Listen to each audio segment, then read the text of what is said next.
오늘 우리가 은혜 받을 하나님 말씀은 마태복음 5장 10절 말씀입니다. 같이 읽겠습니다. 의를 위하여 박해를 받는 자는 복이 있나니 천국이 그들의 것임이라. 오늘 본문 앞절에는 화평하게 하는 자는 복이 있나니 그들이 하나님의 아들이라 일컬음을 받을 것이며 이렇게 되어 있습니다.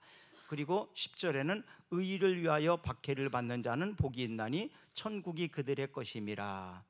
화평하게 하는 자의 말씀에 이어서 의를 위하여 박해받는 자 이렇게 기록이 되었는데요, 그리스도인의 화평은 타협을 전제로 하지 않기 때문에 그렇습니다. 우리의 화평하려는 노력에도 불구하고 세상이 우리를 핍박하고 또 우리를 낙심하게 하고 절망하게 하는 일이 참 많습니다. 바리새인과 서기관들과는 화평하기가 어려웠던 예와도 같습니다. 사람들이 살면서 모든 사람에게 다 좋은 평가를 받을 수는 없어요. 어떤 사람은 참 좋은 사람이라고 말하지만 어떤 사람은 좋지 않은 사람이라고 나쁘게 말하는 사람들도 있습니다. 어떤 말을 듣고 사느냐에 따라서 편견에 잡힐 수 있어요. 저는 가능하다면 좋은 말을 하는 사람, 좋게 말하는 사람, 그런 말을 많이 들었으면 좋겠어요. 그리고 좋은 말을 하는 사람이 됐으면 좋겠습니다. 나쁘게 말하는 사람이 되지 않았으면 좋겠습니다. 왜냐하면 성경적인 것은 뭐냐 하면 하나님이 지으신 것은 모두가 선하다. 하나님이 나쁜 걸 만드셨겠어요? 하나님이 만드신 것은 다 아름답고 선한 것이다. 또 나름대로 하나님이 꼭 필요해서 만든 것이다. 저는 그것을 믿기 때문에 하나님이 내게 허락하신 것은 다 좋은 거다. 저는 그렇게 믿습니다. 여러분의 주변에서 나타나는 모든 일들이 다 이렇게 평가되고 좋은 것으로, 좋은 각도로 바라보시기를 바랍니다. 오늘 본문에 박해라는 말이 나오는데 박해라는 것은 좋은 일을 했는데 나쁜 사람에게 받는 것이 박해예요. 그러면 처벌은 뭐냐? 나쁜 일을 했기 때문에 좋은 사람들에게 받는 것이 처벌입니다. 그러니까 정반대예요. 박해는 좋은 일을 했는데 나쁜 사람들에게 받는 거고, 처벌은 나쁜 일을 한 것에 대해서 좋은 사람에게 받는 것이 바로 처벌입니다. 그래서 내가 고난을 당하고 어려움을 당하는 상황은 비슷해요. 그러나 그것이 처벌인지 아니면 박해인지에 따라서 내가 대처하는 것은 전혀 다르게 나타나야 됩니다. 만약에 처벌이라고 된다면 그건 회개하고 내가 고쳐야 될 일입니다. 그런데 그것이 박해라면은 그 일을 우리는 박해를 받아도 어려움을 당해도 계속 그 일을 해야 됩니다. 왜냐하면 그건 잘하고 있는 것이기 때문에 그렇습니다.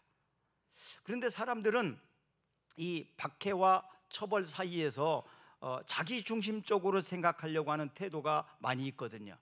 그래서 내가 당하는 것은 처벌이 아니라 박해다, 이렇게 생각하려고 하는 경향이 많이 있습니다. 베드로전서 2장 20절 말씀을 한번 읽어보겠습니다. 죄가 있어 매를 맞고 참으면 무슨 칭찬이 있으리요? 그러나 선을 행함으로 고난을 받고 참으면 이는 하나님 앞에 아름다우니라. 죄가 있어서 매를 맞고 참으면 칭찬이 없습니다. 그러나 선을 행함으로 고난을 당한다면 이것은 하나님 앞에 아름다운 것이라고 말씀하고 있습니다. 또 4장 15절 말씀, 너희 중에 누구든지 살인이나 도둑질이나 악행이나 남의 일을 간섭하는 자로 고난을 받지 마라. 어떤 고난을 받지 마라? 살인이나 도둑질이나 악행이나 남의 일을 간섭하는 것으로 인하여 고난을 받지 마라. 이것들이 모두 악한 것이기 때문입니다. 요즘에 남의 일을 너무 관여를 참 많이 하는 사람이 있는 것 같아요. 다른 사람에 대해서, 그건 자기가 일도 아닌데 이래라 저래라, 자기가 할 일을 열심히 안 하는 사람이 남의 일을 많이 상관합니다. 자기 일에 바쁜 사람은 남의 일을 바라볼 여유가 없어요. 내 일도 바쁜데, 내가 할 일도 이렇게 많은데, 그런데 남의 일에 자꾸 관여할 수 있겠습니까? 남의 일을 많이 관여하고 간섭하는 사람들을 보면요, 자기 일을 잘 안 합니다. 자기의 일을 잘 안 하기 때문에 시간이 남아 돌고 힘이 남아 돌아 가지고 다른 사람의 일을 많이 관여하고 그러는 거예요. 내 일도 바쁩니다. 내 일도 너무나 많아요. 그런데 뭔 남의 일에 자꾸 이렇게 간섭을 하고 이래라 저래라 하는지 모르겠어요. 내가 당하는 고난이 처벌인지 아니면 박해인지 잘 구분해야 됩니다. 정확한 진단을 해야 바르게 대처할 수가 있어요. 의사들이 의료 행위에 있어서 무엇이 제일 중요하냐고 제가 물어보니까 진단이라고 그러더라고요. 진단하는 것이 제일 어렵대요. 진단을 잘해야 처방을 잘할 수 있다는 겁니다. 근데 진단이 잘 안 되면 처방을 제대로 할 수가 없습니다. 처벌이라면 회개하고 고쳐야 됩니다. 과거를 이렇게 뒤돌아보면 사실 아쉬운 일이 참 많잖아요. 후회스러운 일도 많잖아요. 다시 그 시간과 그때로 돌아간다면 그렇게 하지 않았을 거라고 생각하는 게 참 많잖아요. 그래서 과거를 이렇게 돌아볼 때 저는 좀 아쉬웠던 거, 후회스러웠던 거, 그런 일을 반복하지 않으려고 습관을 바꾸려고 참 노력을 많이 합니다. 모르겠습니다. 저는 그래도 제가 설교하면서 저는 설교대로 내가 하려고 저는 엄청 노력을 많이 합니다. 여러분들이 보실 때는 어쩔지 모르겠지만 전 양심적으로 내가 설교하고 내가 이대로 안 살면 안 되잖아요. 그건 하나님 앞에 버림받을 수 있잖아요. 그래서 누가 어떻게 해서가 아니라 저는 정말로 그렇게 합니다. 내가 말했으니까, 또 하나님이 주시는 말씀이라고 나는 믿기 때문에 그렇게 해보려고 적어도 노력을 많이 합니다. 그래서 주말이 돼도 지난주에 설교를 저는 다 기억합니다. 대부분 많은 사람들이 설교를 듣고 제목도 모르고 본문도 잘 모르더라고요. 저는 안 그래요. 뚜렷하게 기억합니다. 왜냐하면 그렇게 살려고 노력을 하고 있으니까. 그런데 가끔 보면 그렇게 노력하고 습관을 바꾸려고 하는데도 불구하고 사람들은 잘 안 알아주더라고요. 아마도 제가 노력이 부족해서 그런가 봐요. 또 어떤 사람들은 과거에 있었던 그 생각과 개념으로 나를 바라보면서 계속 그런 모습으로 평가할 때도 있습니다. 그럴 때는 사실 기분도 나쁘고 괴롭기도 합니다. 또 어떤 때는 노력해도 소용이 없다라는 생각까지 할 때도 있습니다. 우리 공부하는 우리 학생들도 그렇잖아요. 노력해도 안 돼. 노력해도 성적이 안 오르는 것 같아. 이렇게 열심히 했는데도 왜 실력이 안 일어나지? 그런데요, 제가 운동을 좋아하잖아요. 탁구를 치다 보면 탁구가 참 안 늘거든요. 제일 이 세상에서 안 느는 게 탁구 같아요. 어떤 때는 정말 실력이 너무 안 늘어요. 오히려 줄어드는 것 같아요. 벽을 바라보고 있는 것 같아요. 그런데 사실은 그때 실력이 늘어납니다. 금방 늘어나는 것 같지 않지만 계속 하다 보면 어느 순간 팍 늘어나 버려요. 여러분, 낙심하지 말고 절망하지 마십시오. 안 알아줘도 괜찮습니다. 하나님은 아십니다. 그리고 어느 날 내 인격은, 내 영성은 성숙해 있을 것입니다. 그렇게 믿으시기를 바랍니다. 바로바로 나타나지 않았지만, 하루하루 나타나는 것 같지 않지만 어느 순간 내 인품이 많이 성숙해져 있어요. 옆에 있는 사람들은 잘 모를 수 있어요. 거의 매일같이 보니까. 자기 자신도 모를 수 있어요. 왜? 자기 자신을 늘 보고 살고 있으니까. 그런데 1년 만에 만나는 사람, 혹은 한 몇 년 만에 만나는 사람들을 만났을 때 왜 이렇게 많이 변했지 저 사람이? 저 사람이 이렇게 달라졌네? 이런 소리를 반드시 하게 될 것입니다. 왜냐하면 계속해서 우리는 노력을 하고 있기 때문에 그렇습니다. 그리고 성숙해져 가고 있기 때문에 그렇습니다. 박해라면은 잘 견뎌내야 됩니다. 그리고 계속 그렇게 해야 됩니다. 주께서 알아주실 줄로 믿습니다. 가끔 운동 경기를 할 때 타 경기장 홈그라운드가 아니라 상대방의 진영에서 할 때가 있어요. 그러면 나를 응원하는 사람은 아주 소수입니다. 그러나 상대를 응원하는 사람은 모든 관중들이 막 소리를 칩니다. 그럴 때 사람들은 기가 많이 죽어요. 나를 응원하는 사람은 아주 소수고 상대를 응원하는 사람은 많은 사람들이 소리를 지를 때, 그때 중요한 것이 있는데, 적진에서의 야유는 나의 응원가다, 그렇게 생각을 하면 됩니다. 나를 비난하고 나를 야유하는 그 사람들의 소리가 오히려 나를 응원하는 소리로 들으라는 것이요. 그럴 때 힘이 솟아날 수 있습니다. 가끔 오늘 본문을 가지고 조금 오해하는 사람들이 있는데요, 정치적인 어떤 소신을 가지고 이 말씀을 가지고 이용하는 사람이 있어요. 박해, 자기를 박해한다, 또 의를 위해서 자기는 사는 사람인데 라고 생각을 해요. 사회적인 어떤 정의, 그렇게 볼 수도 있고 또 도덕적인 어떤 정의로 생각할 수도 있습니다. 그런데 이 오늘 본문에 나타난 의를 위하여 핍박을 받는 자는 복이 있다, 도대체 이 의가 무엇이냐? 이것은 5장 11절에 정확하게 얘기를 하고 있습니다. 한번 읽어볼까요? 나로 말미암아 너희를 욕하고 박해하고 거짓으로 너희를 거슬러 모든 악한 말을 할 때에는 너희에게 복이 있나니. 여기 보니까 나로 말미암아 너희를 욕하고 박해하고 거짓으로 너희를 거슬려 모든 악한 말을 할 때 너희에게 복이 있다. 볼륨을 조금만 높여주세요. 여기에서 나로 말미암아라고 되어 있잖아요. 그래서 정확하게 우리가 말한다면 의를 위하여 핍박을 받는 자, 박해를 받는 자, 도대체 이 의가 뭐냐? 예수 그리스도입니다. 그래서 예수님이 의라면 주를 위하여 박해받는다는 뜻이에요. 주님을 위하여 산다는 것, 또 의를 위하여 박해받는다는 것은 주님을 위해서 고난받는다, 이런 의미입니다. 가인과 아벨은 아담의 자손이죠. 가인은 형이고 아벨은 동생입니다. 가인과 아벨이 각각 하나님 앞에 예배를 드렸어요. 그런데 그 예배를 하나님은 가인의 예배는 안 받으셨고 아벨의 예배를 받으셨어요. 그래서 가인이 성질났습니다. 화가 났습니다. 그래서 하나님 앞에 화가 났는데 하나님 앞에 어떻게 할 수가 없으니까 왜 동생 예배만 받느냐고 하나님 앞에 항의도 했겠죠.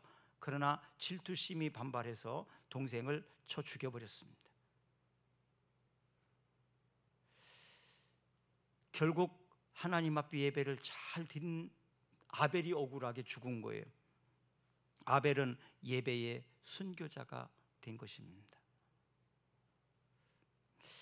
예배를 어떻게 드렸는지 구체적으로 자세히 나와 있지는 않아요. 그런데 우리가 이 결과를 통해서 알 수 있는 것이, 하나님이 가인의 예배를 안 받으실 만했겠구나. 저런 마음을 가지고 하나님 앞에 예배 드렸으니 하나님이 받으시겠어요? 아벨은 바른 예배를 드리다가 순교한 예배의 순교자였습니다. 다니엘은 뜻을 정하여 하나님이 기뻐하시는 삶을 살겠다고 결정을 했습니다. 나는 하나님을 기쁘시게 하는 삶을 살겠다. 오늘 우리 청년들이 찬양을 하는데 선한 능력으로, 내가 참 좋아하는 찬양인데 선한 능력으로 우리 청년들이 그렇게 살았으면 좋겠어요. 선한 능력으로 살았으면 좋겠어요. 선한 영향력을 끼치면서 살았으면 좋겠어요. 선한 능력으로 선한 영향을 끼치면서. 다니엘이 바로 그렇게 결심을 했어요. 나는 하나님을 기쁘시게 하는 삶을 살겠다고. 그래서 하나님이 기뻐하시지 않는 일이라면 나는 안 한다, 뜻을 정했어요. 그런데 바벨론의 포로로 잡혀갔을 때 왕이 우상에게 드려졌던 음식을 먹으라고 그러는 거예요. 그래서 다니엘은 그 음식을 먹을 수 없다고 나는 거절합니다. 왕의 말을 거절한 겁니다. 뿐만 아니라 계속되어서 다니엘은 하루에 3번씩 기도했거든요. 성전을 갈 수가 없으니까 성전을 향하여 창문을 열어놓고 매일 3번씩 기도했어요, 하나님 앞에. 그런데 계속 그렇게 너 기도하면 사자굴에 집어넣어서 죽이겠다고, 딱 한 달만 하지 말라고. 그 사자굴의 위협 앞에서도 다니엘은 나는 그럴 수 없다. 하나님께서 한 달 동안 하루에 3번씩 기도하지 않는다면 기뻐하시겠느냐? 내가 사자굴에 들어가 죽임을 당한다 할지라도 나는 기도하는 걸 멈출 수 없다. 왜냐하면 그것이 하나님을 기쁘시게 하는 일이니까. 우리나라도 코로나나 여러 가지 일들이 많이 있었잖아요. 우리는 예배를 멈출 수 없다고 저는 선언했었지 않습니까? 왜? 하나님이 기뻐하시는 일을 우리는 멈출 수 없으니까. 이 다니엘은 뜻을 정하여 하나님이 기뻐하시는 삶을 살겠다고, 그 앞에서 왕의 명령이든 어떤 사자굴의 위험이든 어떤 상황도 그의 앞길을 막을 수가 없습니다. 그리고 그는 멈추지 않았습니다. 이 다니엘을 하나님은 기뻐하셨습니다. 하나님이 기뻐하는 일을 멈추지 않는 겁니다. 하나님이 기뻐하시는 일을 위해서 전진하는 것입니다. 어떤 위협이 온다 할지라도, 어떤 억울함과 어떤 고난이 당한다 할지라도 이것은 양보할 수 있는 것이 아니다. 저는 예배가 그런 것으로 봅니다. 예배는 다른 것하고 타협할 수 있는 것이 아닙니다. 예배는 예배를 밀쳐두고 다른 걸 하고 다음 주에 또, 아니요, 예배는 그럴 수 있는 게 아닙니다. 예배는 목숨을 걸 만한 가치가 있고 중요한 겁니다. 왜냐하면 하나님이 우리의 예배를 받으시려고 준비하고 계시는데, 이 사실을 정말 안다면, 우리가 아까 듣기만 했다고 했는데 이제는 보는 하나님이라고 제가 기도할 때 말씀드렸는데요, 정말 우리의 예배를 하나님이 보고 계시고 하나님이 이 자리에서 우리의 예배를 보고 계신다면 우리가 그 예배를 드리는 태도가 어떻겠습니까? 하나님이 우리가 예배 드리기를 기다리면서 성전에 나와 계시는데 내가 다른 데를 갈 수 있겠습니까? 그럴 수 없죠. 하나님이 기다리시는데 내가 어떻게 예배를 안 드릴 수 있습니까? 그래서 우리의 예배는요, 목숨까지도 걸 만한 가치가 있는 거예요. 왜? 하나님 만나는 시간이니까, 하나님과 만나기로 약속된 시간이니까. 그래서 세상에 그 어떤 사람들이 무슨 말을 해도 나는 하나님하고 약속이 있다, 내가 하나님하고 만나는 시간이다, 그 시간을 내가 어떻게 바꿀 수 있냐? 저는 예배는 그런 가치가 있다고 믿습니다. 이건하 집사님, 그렇죠? 한지혜 집사님, 그렇죠? 네. 왜? 우리가 뭘 맡았기 때문이 아니에요. 우리가 어떤 사역을 감당하기 때문이 아닙니다. 하나님은 나의 예배를 받으시려고 기다리고 계시거든요. 그렇기 때문에 우리는 이것은 타협하고 양보할 수 있는 상황이 아닙니다. 한국전쟁이 일어났을 때, 6.25 전쟁이 일어났을 때요, 공산군이 내려와서 예배당을 폐쇄하고 교회들을 그랬잖아요. 공산당이 제일 싫어하는 것은 교회입니다. 예수 믿는 사람들이에요. 그래서 영광 쪽에 있는 교회들을 보면요, 한 70명 정도 출석하는 교회였는데 예배 드리는 성도들 다 예배당에 집어넣고 다 죽이는, 전교인이 순교를 당한 교회도 있어요. 그 사람들이 왜 그렇게 순교를 당하면서도 교회에 가서 예배를 드렸습니까? 목숨을 걸었습니까? 우리 신앙의 선배들은 그렇게 예배를 지켜왔고 그렇게 교회를 지켜왔어요. 의를 위하여 핍박을 받는 자, 의를 위하여 박해를 받는 자, 그들은 바로 하나님 나라, 천국이 그들의 것임이라고 말하고 있습니다. 스데반은 복음을 전하다가 돌에 맞아서 죽어갑니다. 얼마나 고통스러웠겠습니까? 그런데 디모데후서 3장 12절 보십시오. 무릇 그리스도 예수 안에서 경건하게 살고자 하는 자는 박해를 받으리라.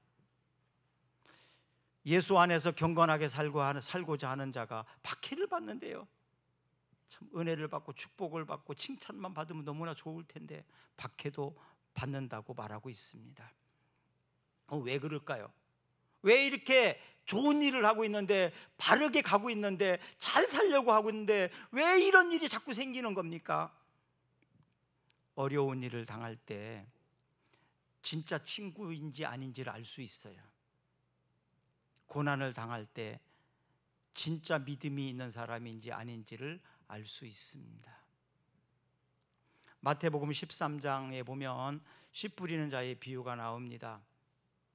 4가지 밭이 나오는데요, 씨를 뿌렸는데 길가에 떨어진 씨, 길가에 떨어진 씨는 땅이 딱딱하기 때문에 새들이 와서 그 씨를 다 먹어버렸어요. 딱딱한 밭, 딱딱한 마음 속에는 씨가 들어가질 않아요. 그래서 마귀들이 와서 다 먹어버립니다. 새들이 와서 다 먹어버렸습니다.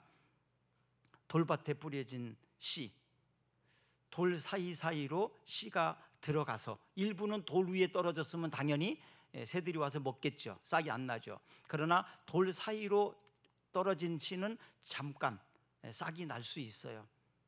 그런데 뿌리가 제대로 내리질 못합니다. 그래서 이것을 뭐라고 말씀해요? 뿌리가 없어 잠시 견디다가 말씀으로 말미암아 환난이나 박해가 일어날 때 곧 넘어지는 자요, 이렇게 말합니다. 환난이나 박해가 있을 때, 믿음의 시련이 있을 때 그 씨는 계속 자라질 못한다. 돌밭에 뿌려진 씨는 그렇다고 말합니다. 그래서 환난과 박해가 있을 때, 어려움이 있을 때 신앙생활을 안 하고 시험 들었다고 안 나오는 사람, 이런 사람들은 돌밭에 뿌려진 씨와 같다. 또 가시밭에 뿌려진 씨가 있다고 그래요. 가시밭, 그것은 풀 밑에는 흙이 아주 부드럽습니다. 그래서 잘 자랄 수 있는 환경은 돼요. 그러나 자라면서 위에서 가시 기운이 맞고 태양부터 가려지고 햇볕도 가려지고 그러면서 제대로 자라지를 못하게 되겠죠. 그래서 재물의 유혹, 또 그런 것들이 막아서 특히 이제 신앙생활할 때 재물의 유혹이 참 많습니다. 그래서 신앙생활에 잘 못 자라게 하고 신앙생활 못하게 하는 것이 바로 가시밭에 뿌려진 씨랑 똑같은 거예요. 막 잘 자라는 것 같아요. 교회도 굉장히 열심히 다니는 것 같아요. 그런데 재물의 유혹에 넘어가게 되면 결국은 신앙생활이 안 되더라. 좋은 땅에 뿌려진 씨는 30배, 60배, 100배의 열매를 거둔다, 이렇게 말하고 있습니다. 우리 꿈사랑교회 성도들은 좋은 땅에 뿌려진 씨가 되길 바랍니다. 그래서 100배의 결실을 거두는 열매가 있는 주님께 인정받는 신앙생활을 하시기를 축복합니다. 예수님을 따라갈 때요, 감람산까지는 따라갈 수 있지만 갈보리산, 십자가를 지시는 까지는 따라가지 않는다는 말이 있어요. 예수님께서 오병이어 5,000명을 먹이시는, 또 예수님이 막 축복해주고 가난한 사람, 또 병든 사람, 귀신 들린 사람, 어려움을 당하는 사람, 이런 사람들을 막 도와주고 그럴 때에는 많은 사람들이 따랐어요. 그런데 예수님이 십자가를 지시는 현장에는 몇 명 없었어요. 신앙생활에서 진짜 믿음이 있는 사람인지 아닌지는 고난을 통해서 알게 됩니다. 그래서 고난은 알곡과 가라지를 구분하는 방법입니다. 거룩한 성품을 만드는 과정 속에 고난이 있을 수도 있습니다. 가시는 사람을 더 단단하게 만들 수 있어요. 대부분 하나님이 이런 가시를 줄 때에는 사랑하는 사람을 많이 주는 것 같더라고요. 자식 때문에 부모가 부모다워져요. 포기할 수 없는 게 자식이잖아요. 아무리 힘들고 어려워도. 그래서 견뎌냅니다. 버텨냅니다. 그래도 잘해줍니다. 왜? 자식이니까. 그러다 보니까 어른스러워지는 거예요. 엄마다워지는 거고 아버지다워지는 거예요. 성숙한 인품이 만들어지는 것입니다. 대부분 힘들고 어려운 일은 이렇게 가까운 사람, 사랑하는 사람들을 통해서 많이 주더라고요. 아픔이 있더라고요. 아마 여러분들이 멀리 있는 사람들에겐 상처 잘 안 받습니다. 가까운 사람에게 상처를 많이 받아요. 가족에게, 친구에게, 가까운 사람들에게 상처를 참 많이 받습니다. 다니엘서 12장 10절 한번 읽어볼까요? 많은 사람이 연단을 받아 스스로 정결하게 하며 희게 할 것이나 악한 사람은 악을 행하리니 악한 자는 아무것도 깨닫지 못하되 오직 지혜 있는 자는 깨달으리라. 히브리서 12장 10절 그들은 잠시 자기의 뜻대로 우리를 정결하게 하거니와 오직 하나님은 우리의 유익을 위하여 그의 거룩하심에 참여하게 하시느니라. 아멘. 고난을 통해서 하나님은 결국 우리를 유익하게 해주십니다.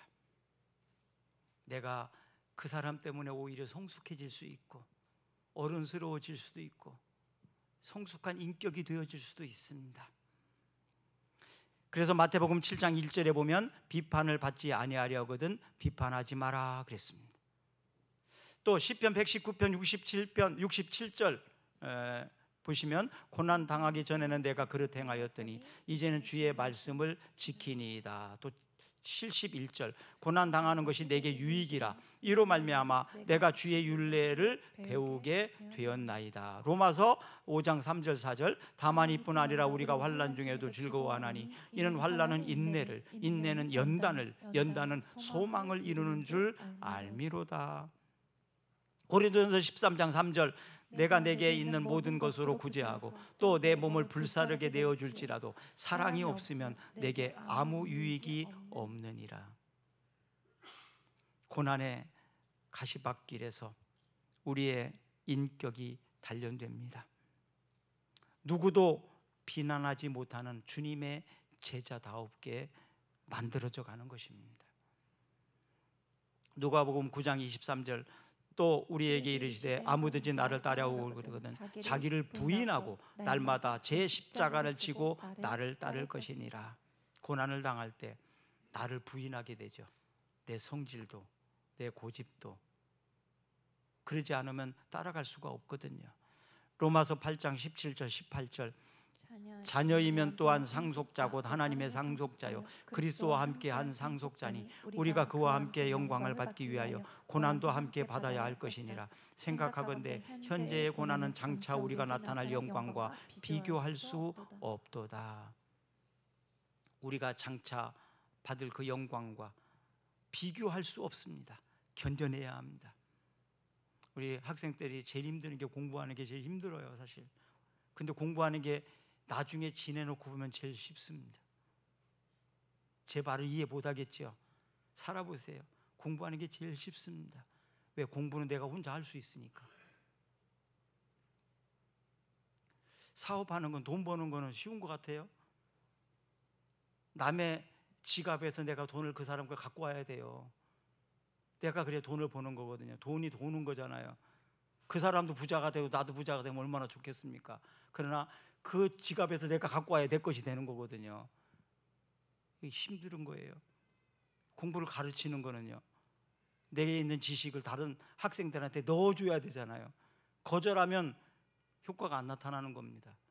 결국 돈 버는 일이나 사업하는 일이나 공부를 가르치는 일은 다른 사람들과 관계가 다 있어요. 공부는요, 내가 하면 되잖아요. 다른 사람이 관계없잖아요. 내가 하면 되는 거 아닙니까? 어떻게 보면 제일 쉬운 거예요. 근데 아마 제일 어렵다고 생각하실 거예요. 그런데 지금은 비슷하지만 훗날, 지금은 같이 가요. 같은 친구예요. 그런데 공부를 한 친구와 안 한 친구는 서서히 간격이 벌어집니다. 10년 후, 20년 후에는 완전히 상종도 못할 정도로 멀리 가 있어요. 그렇기 때문에 지금 힘들고 어렵지만 버텨내야 돼요. 조금 더 힘을 내셔야 됩니다. 우리가 신앙생활할 때도 똑같습니다. 지금은 다 같이 우리가 예배드리고 같이 이곳에 일하고 있지만 어떤 사람은 천국 갈 거예요. 어떤 사람은 지옥 갈지도 몰라요. 얼마나 불행한 일입니까? 그래서 C.S. 루이스라는 사람은 이렇게 말을 했어요. 지옥은 하나님으로부터 영원히 분리된 상태다. 견디기 힘든 고통을 겪을 때 사람들은 지옥이 따로 없다라는 말을 해요. 지옥이 따로 없다. 감정이 최대치라는 거죠. 그것이 바로 지옥이잖아요. 하나님이 없는 상태입니다. 아무리 힘들고 어려운 일이 있다 할지라도 하나님이 그곳에 계시다면 그 천국입니다. 그리고 버틸 수 있어요. 해낼 수 있어요. 왜? 하나님이 나와 함께 하시니까. 서머나 교회에 폴리갑이라는 감독이 있습니다. 86세에 순교를 하셨는데요, 이 폴리갑이 굉장히 영향력이 있는 존경받는 지도자였어요. 그러니까 이 폴리갑만 넘어뜨리면 많은 사람들을 다 넘어뜨릴 수 있어요. 그래서 정부에서 계속 이 폴리갑을 설득합니다. 그러니까 폴리갑이 이 말을 합니다. 내가 86년 동안 살아오면서 하나님은 한 번도 나를 실망시킨 적이 없다. 그리고 항상 성실하셨다. 항상 하나님은 나에게 은혜를 주시는 분이었다. 그런데 내가 그 하나님을 어떻게 배신할 수 있냐? 그러면서 순교를 당했습니다. 그런 교회가 바로 서머나 교회입니다. 요한계시록 7개의 교회 중에서 책망이 유일 없는 교회가 서머나 교회였어요. 바로 이런 감독, 이런 믿음의 사람들이 순교의 피가 있었기 때문에 그런 좋은 교회가 되어진 것입니다. 좋은 교회는요, 어떤 건물이 좋고 뭐 어떤 조건이 좋은 게 아닙니다. 바로 이런 폴리갑 같은 훌륭한 믿음이 있는 사람들이 좋은 교회입니다. 우리 꿈사랑 교회가 좋은 교회가 되기를 바랍니다. 우리 꿈사랑 교회 이런 폴리갑 같은 순교자, 믿음의 사람들이 만들어지기를 축복합니다.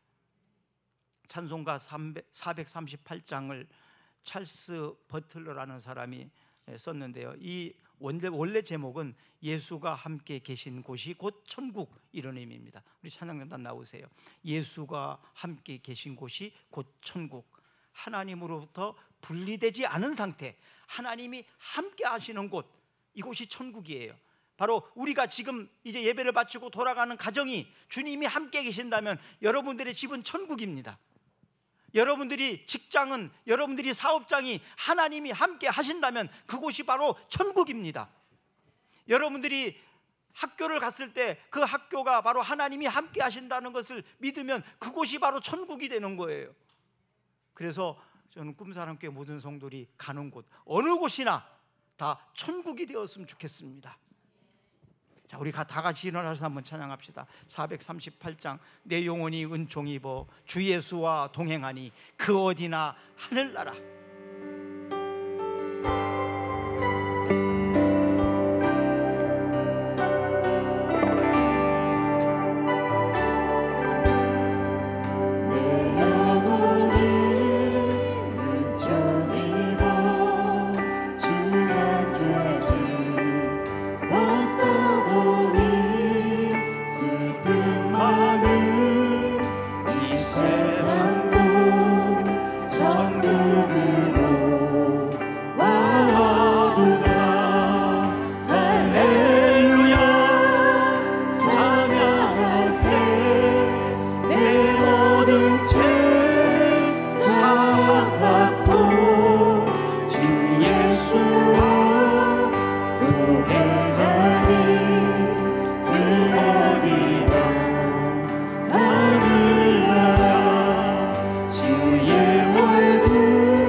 이루어지